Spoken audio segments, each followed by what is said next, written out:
Inilah Raja Pahlawan yang semua orang rasa mereka kenal.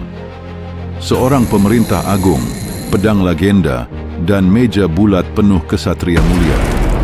Tapi, bagaimana jika saya katakan Raja Arthur mungkin tak pernah wujud? Namun begitu, sosok yang mungkin hanya mitos ini telah membentuk buku, kerajaan, malah monumen sebenar selama lebih 1000 tahun.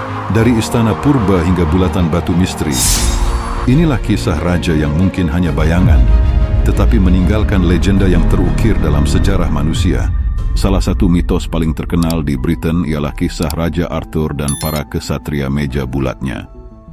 Banyak cerita, daripada puisi zaman berabad-abad dahulu hingga ke siri TV BBC, telah menceritakan tentang raja ini, ahli sihir setianya Merlin, istana Camelot, dan pertempurannya menentang Mordred yang jahat.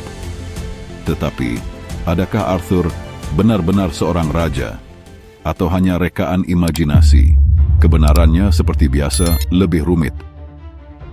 Ramai sejarawan percaya bahwa Arthur sebenar adalah seorang lelaki bernama Arthurus, seorang pahlawan yang mengetuai orang Celt di Kepulauan British menentang penceroboh Anglo-Saxon pada abad ke-5.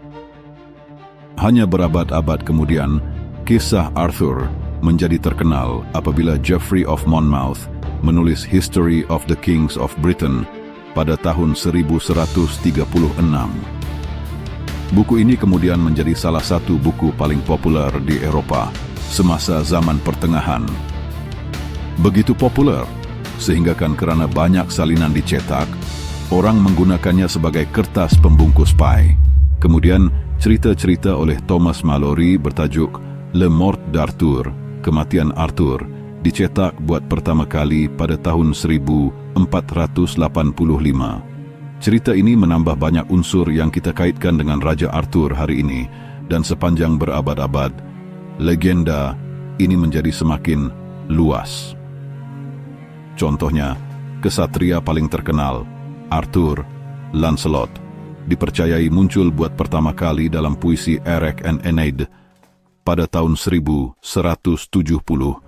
oleh penyair Prancis Chrétien de Troyes. Merlin, si ahli sihir yang membantu Arthur, dipercayai berasaskan watak Scotland bernama Myrddin Wyllt, sebut Mertin Welsh T, yang hidup antara tahun 540 dan 584, dan dikatakan telah membantu Raja Gwendoleu sebelum menjadi gila di dalam hutan. Apakah bukti bahwa Raja Arthur benar-benar wujud? Tidak banyak, tetapi ada sedikit. Sebagai contoh, English Heritage baru-baru ini telah menjalankan ujian karbon ke atas banyak barangan yang dijumpai di Tintagel, sebuah istana di Cornwall, England, tempat Geoffrey of Monmouth mengatakan Arthur dilahirkan, dan di mana Richard, Earl of Cornwall, membina penempatannya sendiri sebagai penghormatan kepada raja legenda itu.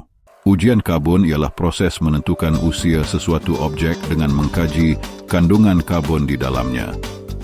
Hasilnya menunjukkan bahwa barang-barang tersebut sepadan dengan zaman Arthur. Jadi besar kemungkinan terdapat penempatan di situ pada masa itu.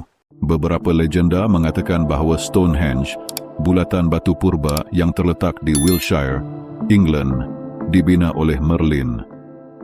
Kononnya dia meminta gergasi memindahkan batu istimewa itu dari Ireland, yang asalnya dibawa dari Afrika. Ahli arkeologi, orang yang mengkaji barangan lama, telah menemui plan asal Stonehenge di Wound Mound, di Wales.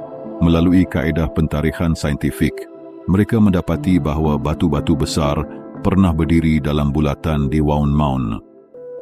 Teori mereka ialah orang-orang zaman dahulu memindahkan batu-batu itu dari Wales ke lokasi Stonehenge sekarang.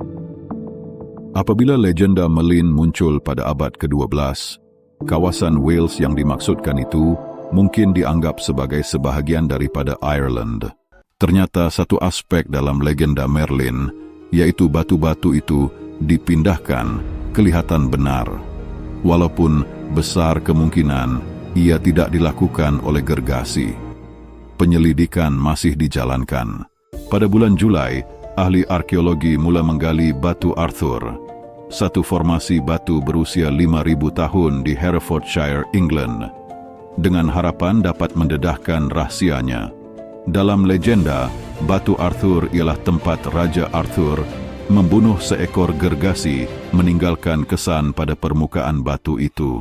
Namun, adakah semua penemuan ini membuktikan Raja Arthur benar-benar wujud? Secara teknikalnya, tiada bukti arkeologi yang menyokong kewujudan Raja Arthur, kata Dr. Ronald Hutton. Kesimpulannya, kita tidak tahu sama ada Arthur benar-benar wujud, dan jika ya, adakah dia sama seperti yang digambarkan dalam legenda? Walau bagaimanapun, kuasa mitos Arthurian telah mencetuskan beribu-ribu cerita, mewakili sebahagian penting daripada budaya Britain selama berabad-abad. Jika anda suka konten ni, silalah tekan butang like dan subscribe untuk konten seterusnya. Sampai berjumpa lagi dan terima kasih.